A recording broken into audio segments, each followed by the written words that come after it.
Welcome back to the France 24 debate. In just 4 days from now, leaders and representatives from more than 120 countries are going to start descending on the Scottish city of Glasgow for the high-stakes COP26 summit. It's a summit that has been billed as the last best chance of curbing global warming. Well, those taking part will be building on the action under the 2015 Paris Agreement.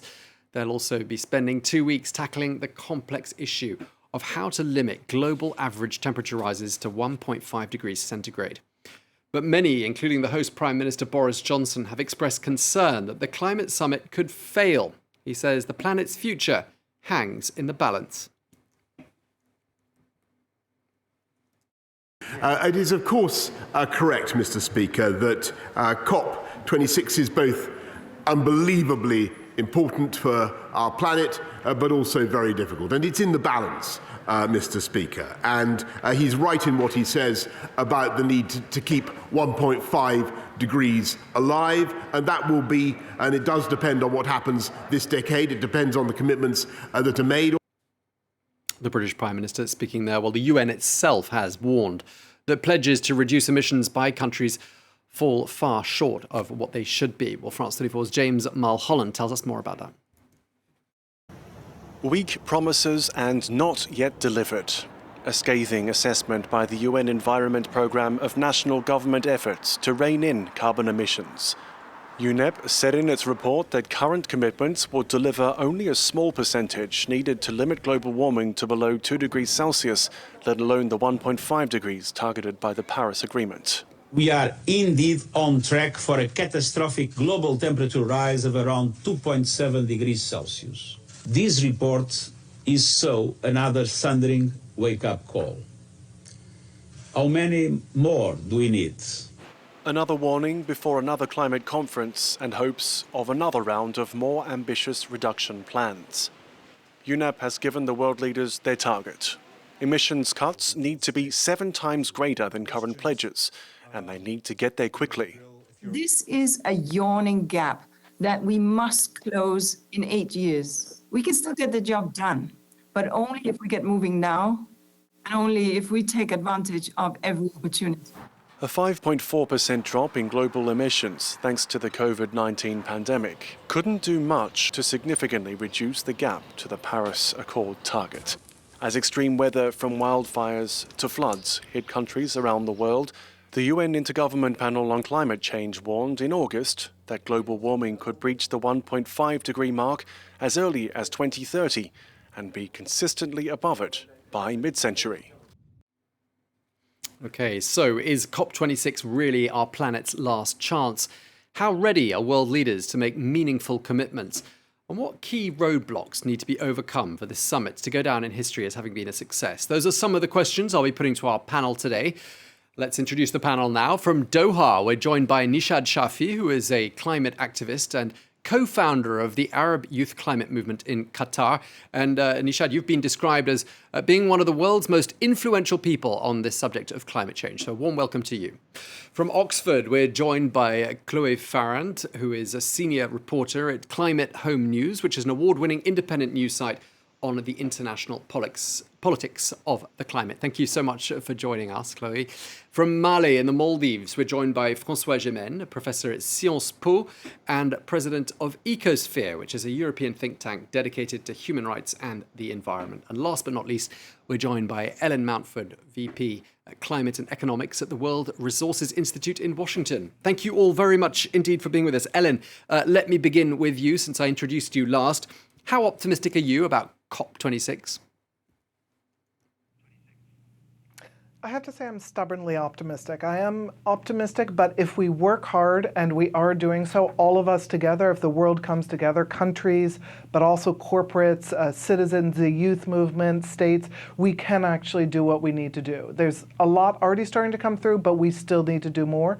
But we have the chance to still do so. Chloe, is this summit really our last chance? I wouldn't say it's our last chance. No, I think that that's a bit of a false framing in a way. I mean, every degree and part of a degree that we can reduce is good for the planet. There is, there is no pass or fail on this. However, it has been billed as our last best chance because the later we leave it, the more difficult it will be to cut emissions. And the deeper and steeper the emission cuts will need to be in order to get to that 1.5 degree goal. So it is maybe our last best chance, but yeah, there will be other chances, and we need to continue cutting emissions. So it's not a sort of pass or fail for the climate. Professor Gémen, is it helpful to be describing this as being a last chance at all? I mean, doesn't that perhaps bring an element of negativity to the table and a sort of and feeling of doom and gloom that perhaps actually isn't very helpful, is it?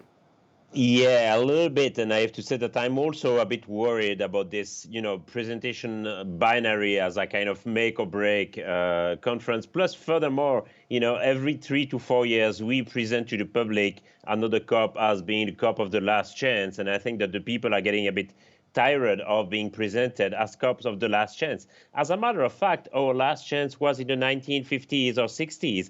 This is really the moment when climate change went out of control. So right now, what we're trying to do is basically not to avert the catastrophe, but only to limit the damage. And we need to realize that the climate change that we've induced is irreversible. And the best we can do at COP26 is to try and limit the damage. And the more we act, the less damage there will be. And lastly, Nishad, we're 4 days away from COP26 kicking off. How do you feel about it? Are you feeling optimistic? Well, I'm optimistic, and I echo our fellow panelists here that every time the COP comes in, this binary version of this COP is going to save us is not the right way. But a lot of things are on the stake. Ideally, after the Paris Agreement, this is the first 5-year NDC submission, and reviews shows that it is not quite in line with what we want to do it. So quite a way to actually make sure the countries are abiding to their promises in order to limit the climate change impact, which is already predominant everywhere. So I think there is nothing to do or break, but it's the greatest chance to bring everybody after the COVID pandemic, which delayed the COP in 2020. So ideally, it's a time where everybody cooperate together and work together, but not a last chance for sure. Okay, we've gone round the table now. Everyone's had a chance to speak. So from now on, do feel free to jump in, interrupt, disagree. It is a debate after all. I just want to share something with you. I mean, I've been covering a lot of these summits over the years, and there does seem to be a huge sense of urgency covering this particular COP26 summit, and that's sort of adding to the momentum. And I'm just wondering whether perhaps that sense of pressure and that sense of expectation is really impossible for the world leaders to ignore. I'd like to ask for your thoughts on that, and whether perhaps this huge pressure is likely to hasten the process and deliver more results. Can I ask you, Ellen, that question? Yeah, certainly. I mean, I do think we have a greater urgency at the moment than what we've seen before. And it's not just actually world leaders. If you look across society, I think business leaders, cities, mayors, just our average citizen is actually much more aware of the climate crisis and the potential risks to themselves and to their communities. And that's because we're seeing these devastating impacts of climate-related heat waves, wildfires, floods around the world. So there is much more urgency and much more awareness that we need to tackle it, and we need to tackle it now. And I think that really has woken people up. The question is how far they're able to move and what they're able to not just commit to, but I think coming out of COP26, the important thing will be how do they actually deliver on those promises on the ground? How do we hold them all to account to do so? Is anyone else picking up on this added sense of urgency and momentum surrounding the summit? And, is there perhaps more of it than there is surrounding a typical COP summit? Because we've had quite a lot of them over the years. Mounting pressure, but I think every year that passes adds a layer of pressure and expectation.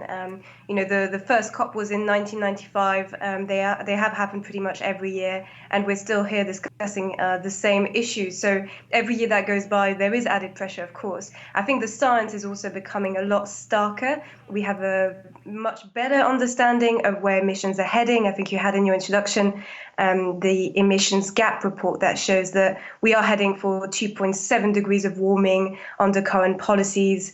And maybe closer to 2.2 degrees if every country that has committed to cut its emission to net zero by the middle of the century achieves that in full and on time. But 2.2 degrees is still represents levels of warming that are catastrophic, and for people, for millions of people around the world, people would die, people would migrate, people would lose their livelihoods. 2.2 degrees is still too much, and too far away from the 1.5. So with every new scientific report and any new commitments coming through by governments, I think it's very clear that the pressure is mounting. And what is fair to say is that there is an issue of credibility here. If governments do not deliver, the public will lose faith in their commitments and not believe that they are credibly trying to meet the goal they have set themselves to limit temperatures well below 2 degrees by the end of the century. Nishad, I think you wanted to jump in there at the beginning. I apologize. So, yeah, I mean, I just want to quite say how the recent developments in the Middle East as such shows an urgency, quite not precedent in the past. But given the fossil fuel-rich countries in the Arab region, including Saudi Arabia, United Arab Emirates, and Bahrain, all announcing net zero, is sort of something very new. I mean, people in the civil society and the scientific and academic grounds are like checking out what's happening all around. A net zero campaign happening all across the Middle East at this moment. It's quite a momentous opportunities for the region to decarbonize and moving away from fossil fuel thing. So, but it shows it needs commitment, but it's quite a good start for a region which is absolutely far away from the realities of climate change. Absolutely. And I just want to look at, what's been achieved since Paris, 6 years ago. Professor Germain, I mean, what do you see as having been achieved since then? Anything of note? Well, I would say that since Paris, to me, the major development has been the mobilization of the youth and the fact that climate change has now become one of the key political topics also in electoral campaigns. So it is no longer considered as just environmental issues that can be fixed with technical solutions. We understand that it induces major changes in our lifestyle, in our economy. So to me, this is the major change, because when we look at the curve of global greenhouse gas emissions, all of these COPs have had no impact. Actually, the event that has had the most impact on our greenhouse gas emissions was the COVID-19 pandemic, and in the year 2020, global emissions dropped by about 6% worldwide, which means in a way that the event that has had the most impact on our emissions is not a climate policy that we have chosen, but a pandemic that we have not chosen at all, and actually that fell upon us. And basically that tells a lot about the weakness of our climate policy so far, and this is one of the reasons why there is so much pressure and so many expectations ahead of COP26. Absolutely. And of course, we've got to scale up clean energy investment. That seems to be a no-brainer. And I just wonder, I mean, Ellen, is that happening?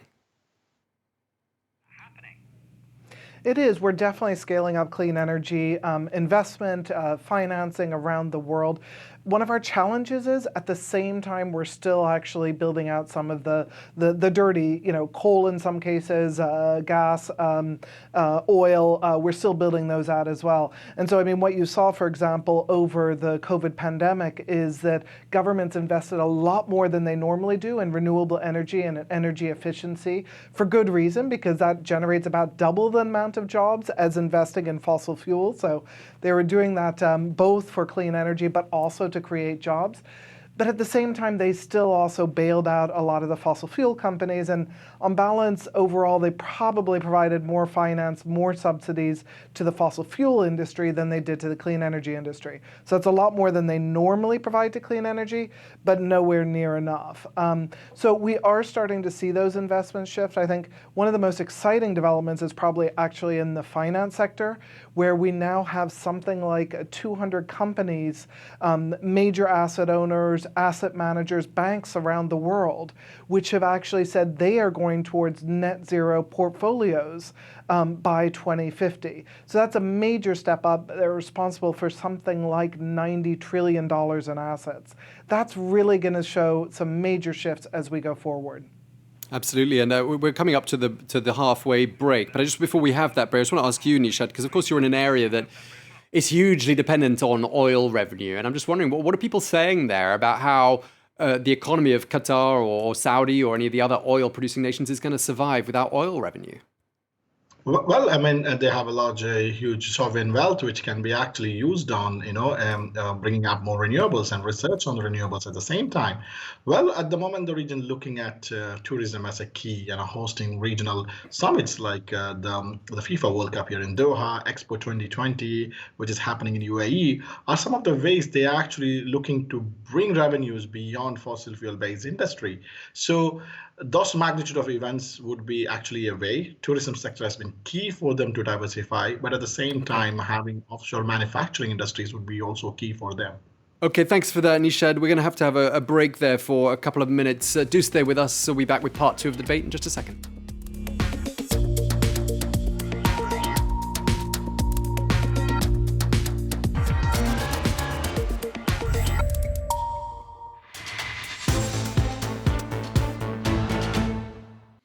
Welcome back to the France 24 debate. Today, we're turning our eye to the COP26 summit, which begins in 4 days from now. The stakes couldn't be higher. Many, including the host Prime Minister Boris Johnson, say the planet's future hangs in the balance. Well, activists are already gathered at the summit venue in Glasgow, wanting to get their message across before COP26 begins. Amongst them, a British furniture maker who's doing a 500-kilometre trek accompanied by a 3-metre tall model of a polar bear. He says he's doing this to raise awareness about climate change. Clarion the bear is not a bear, he is a metaphor, he's a symbol. It is a very obvious symbol that a polar bear represents the Arctic, not the Antarctic, and that is where some of the problems are with melting ice caps, not all the problems because they're elsewhere as well. And it's such a powerful image, seeing a bear being brought through the English countryside, lush and green, even if it is pouring with rain. Okay, one man's way of raising attention, drawing attention to the issue as we get ready for COP26. Just before the break, we were talking about the economic opportunities that green technology represents. And I'd just like to ask the panel now, I mean, is the economic cost of inaction going to be greater than the cost of reducing emissions? I'd like to put that question to Professor Germain. For sure. I mean, many economic reports and studies have shown very clearly that even though there was a cost, obviously, into reducing greenhouse gas emissions right now, that cost was far less than the cost that we would have to meet if we were to suffer from the impacts of climate change. I think that the floods that devastated Belgium and Germany over last summer are a clear example of that, and we should consider this cost really as an investment, not to lose huge sums of money into the future. And at the same time, there is a clear need for funding for adaptation right now, and one of the key issues of COP26 is this green fund for the climate that should basically provide about $100 billion every year to countries of the global south, both to reduce their emissions but also to adapt to the impacts of climate change. So clearly, the math is clear, and it is our best economic interest to reduce greenhouse gas emissions right now rather than face the impacts of climate change in the future. Sure, and people who are watching are probably thinking, I'm getting an electric car, I drive a hybrid car, I'm good with my recycling, I offset my journeys. They're doing their little bit. But then you've got these industries like aviation and shipping that are massively polluting. I mean, they really need to be taking the lead, and I'm not seeing them do that. Are you, Chloe? Well, there are efforts. There are efforts at both the IMO, which is the UN body that covers international shipping, and ICAO, which is the UN body that covers international aviation, to cut emissions. However, these efforts have been very limited. Those are both sectors where the industry has a very strong say, including in those UN bodies, and efforts so far to get these industries to decarbonize have been difficult. Part of that is how do we fuel planes? How do we work to get sustainable fuels to the industry? But a lot of that is also some inertia from those two sectors.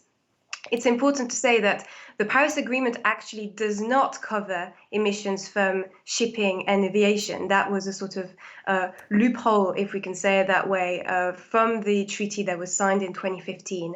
And so it's really important that in those two UN arenas, both at the IMO for shipping and at ICAO for aviation, the efforts are pursued to cut emissions. And I think recently UN Secretary General Antonio Guterres actually called out both of those sectors and both of those UN bodies to align their emission cuts with 1.5 degrees, which they're very far from meeting at the moment.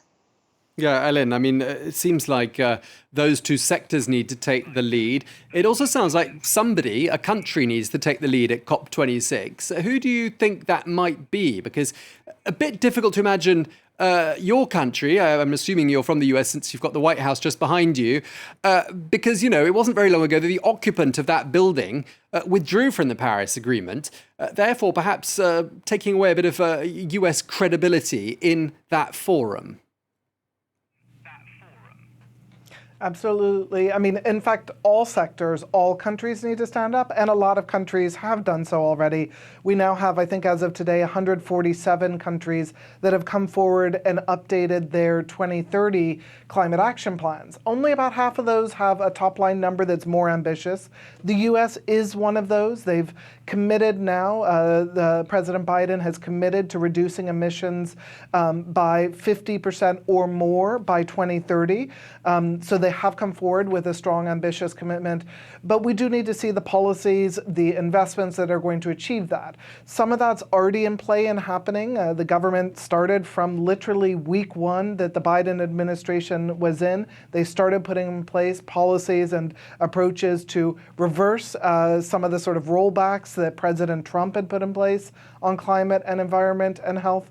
Reverse those, started to strengthen them, move forward. But as you may have heard, there's some really important bills in Congress now being debated around infrastructure, around building back better, which will be critical to really achieve those 2030 targets. So we want to see those come through, and we want to see the U.S. step up further to actually help support developing countries on what they need to do. Okay, I've got a question to put out there to you all. Professor Gémen touched on this a moment ago. Richer countries agreed back in 2009 that they would establish this $100 billion per year fund to help transfer technologies and minimize climate risks in the developing world. I mean, I was doing some research on the progress of that. Has anyone got an example they can offer me of something that has been done with that $100 billion a year fund? What are some sorts of things that have usefully been achieved since 2009 with, let's face it, 12 years multiplied by $100 billion? That's a lot of money. There must be some amazing milestones, surely. Well, the problem is that this money has not been delivered so far. That's the first point. And the second point is that, yes, there are many adaptation programs in particular ongoing worldwide. But what I'm concerned with is the fact that when rich countries seek to develop technology to reduce their emissions, they focus on themselves primarily. And there is a huge issue of technology transfer and the fact that many countries of the global south right now don't have access to the technology that would allow them to develop in a way that does not increase significantly their greenhouse gas emissions. And it seems to me that each country, and industrialized countries in particular, is focused on reducing its own emissions ahead of COP26 rather than reducing global emissions worldwide. And the climate doesn't care whether the emissions come from Mexico City, Jakarta, Brussels or Washington, and therefore it is essential that industrialized countries focus not only on their own emissions, but on ways to reduce global emissions. Yeah, I mean, and that's true in the debate about electric cars, isn't it? I mean, people who think that just by driving an electric car mean they're therefore doing the Absolutely. planet an enormous favour. They aren't, are they, necessarily? Exactly not. And the problem is that even if the whole European car park was fully electric, that means that the old cars powered with fuel and diesel would be shipped away to Africa and Asia. And again, the climate doesn't care whether these emissions from Africa, Asia, or Europe, and therefore electric cars is a perfect example of that kind of technology that we are pursuing in Europe, and that will only help achieve a reduction in European emissions, but not in global emissions. Absolutely, not to mention the dirty process of manufacturing Not even mentioning lithium this, yes. batteries, extracting copper from the soil, and so on. In terms of leadership at COP26, I mean, Greenpeace came out with an interesting study that said that over a third of business short-haul flights in Europe have got a train alternative. There are calls to cut flights like Madrid, Barcelona, Frankfurt, Berlin, Brussels, Amsterdam. They've submitted those plans to the European Union. Does anybody see the EU playing ball and perhaps taking some sort of a leadership position and saying, yes, that's something we can do? Yes, possibly. I mean, already in France, I think as part of the green recovery package, the French government has agreed to scrap flights where there's a train alternative to under 2.5 hours. That was a recommendation from the French Citizen Assembly on climate change, which gathered, I think it was 150 citizens who gave their recommendations to the government as to how to cut emissions to 2030. And replacing these short-haul flights with cheaper, affordable train alternative was certainly one of the recommendations that was made, and it was actually picked up by the French government to be translated into policy in its climate bill. Now, I think the recommendation from Citizen was initially to scrap any short-haul flight domestically in France that was longer than 4 hours or below. If there was a train alternative that took less than 4 hours, that was changed to 2 hours and a half, which obviously allows still for some domestic flights to happen in France. But I think it is a step forward, and there is certainly some appetite among other European governments to tackle emissions from transport, which are a huge part of countries' emissions behind industry often and agriculture, depending on the country. So certainly this is something that the EU could be looking at, and there is already some precedent for putting this into law. Nishad, you've been keeping very quiet lately. What are your thoughts? In terms of the climate funds, I would be just wanted to make a point that 100 billion funds for the LDCs have been quite a dream. I mean, they are fighting for the loss and damages has to be put in that case to find necessary funds have been provided. LDC countries are not at all happy coming to COP26, and also part of African delegation is also not happy with the current scenarios, given that funding as well as technology transfer is far behind what was committed in the Paris Agreement. So it is quite sure that you can see a leadership coming back from the United States, but still, if the promises are not made to the LDCs countries, it is quite difficult to achieve what we're going to moving forward. And also in regards to what our fellow panelists mentioned regarding electrification and emission, wherever it comes from, doesn't matter. It has to be shut down. And all the net zero promises also is something we need to see, because it only happens in a decade or in 2050, 2060. So unlikely, most like young people like me, I would be seeing those world. I don't know the elderly ones who made those promises right now would be alive to see those promises are put into action. Absolutely. And, so easy, you'd have thought, for rich countries to help poorer countries to build clean infrastructure. I mean, ultimately, as we've been saying, we breathe the same air. Isn't it interesting from a financial point of view, an economic point of view? Perhaps this is a question for Ellen. I mean, there should be grants available.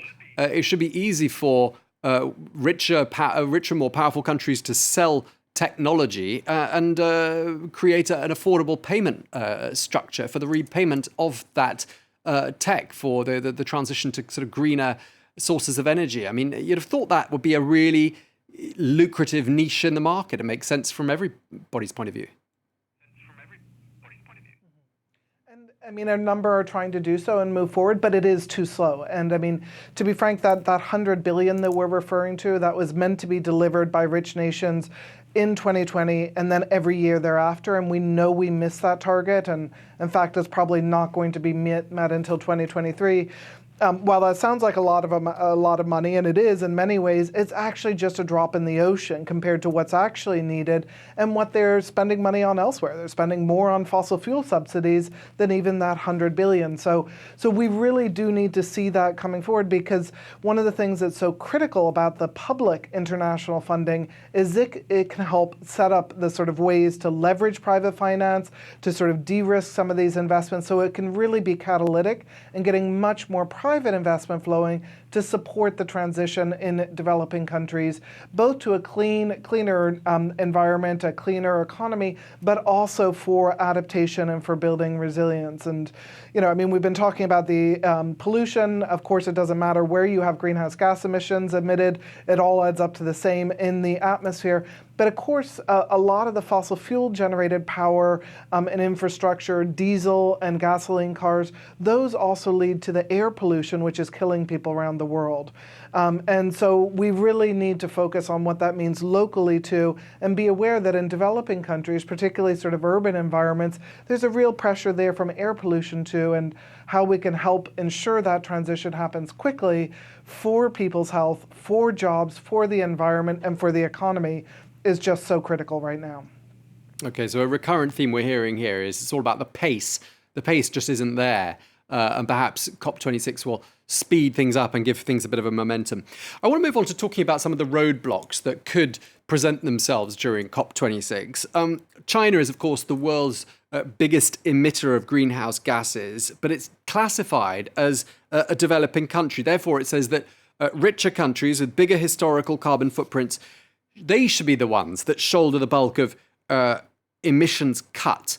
Does that argument really still hold water, given that China is now the world's number 2 economy? Perhaps Professor Jimen could give us his thoughts. China is doing quite a lot on climate change. Certainly not enough, certainly not fast enough. But for example, the recent decision by China to stop funding coal plants abroad is an important one and is likely to kill basically the international finance for coal. I would say that the thing with China is that China, I think, is probably the only country in the world that is at the same time one of the most responsible countries for climate change and also one of the key victims of climate change. And therefore, it is in China's best interest to act and reduce its emissions, because only a country like China, basically can have a real impact on climate change if it reduces its emissions. The whole problem is, of course, international cooperation. I think that China is willing to act to a certain extent, but only because China will decide it, not because international summits will impose it to China. Yeah, I mean, China and India taken together are responsible for about a third of global greenhouse gas emissions. And now, but not historically speaking. And the whole debate between the global north and the global south is also about the issue of historical responsibility. In the 1960s, Europe was responsible for about 45% of global greenhouse gas emissions. And these greenhouse gases are still there in the atmosphere. For example, the lifetime of carbon dioxide is about 200 years, which means that most of the carbon dioxide that is still above us, above our head, dates from the past century. All right, so the worst could be yet to come. Well, that's a bit depressing. But I'm just thinking to myself, and perhaps something for Nishad to help me answer. I mean, could perhaps we be doing more to help countries like China and India to meet their goals if they're lagging behind slightly? Well, I mean, countries like India and China, given the huge population and still much of the India do struggle with the poverty and mostly electrification. And the recent blackout in India also showcased how vulnerable Indian infrastructure is. I mean, it's all coal-powered electricity production at large, beyond the thermal or nuclear. So it is of India's interest to do a transition, but of course it's a commitment of global countries and global north. But that's what India's argument has always been, the timeline for them to have their historical emission against India's development development or China's development. So I think India has been quite actively working with the Solar Alliance with France, and recently the Prime Minister Narendra Modi has made the larger commitment, keeping at the interest of the people of India. So I do think India would be a key player along with Brazil or China at the same time to work towards a cooperation where they not only have to reduce their emission, but also they keep their economic interests at the same time. So it wouldn't be an easy task, but of course there should be a global cooperation between the global north and all those countries who have been responsible for historical emission as such. Thanks, Nishad. Just stay with us, everybody, because I just want to turn our attention now to the last phase of this discussion. We've just got a couple of minutes left, really. 4 days to go until COP26. 4 days until people start arriving in Glasgow to take part. And already protesters are gathered at the venue outside the summit. So let's take a listen to what some of them are saying. This is the 26th COP. We've had 25 so far and it hasn't been sorted yet. I think the stakes are incredibly high. As it says on our saying there, this is our children's future, your children's future. This is so important. This is really, things have to be sorted now. Okay, so a protester gathered outside the summit venue saying, it's been years, not enough is being done, saying a bit like what we've been saying, actually, the pace is lacking. Chloe, let me put this to you, since you're probably the closest of anybody to Glasgow, even though I gather you're in Oxford, you're a couple of 100 kilometres away.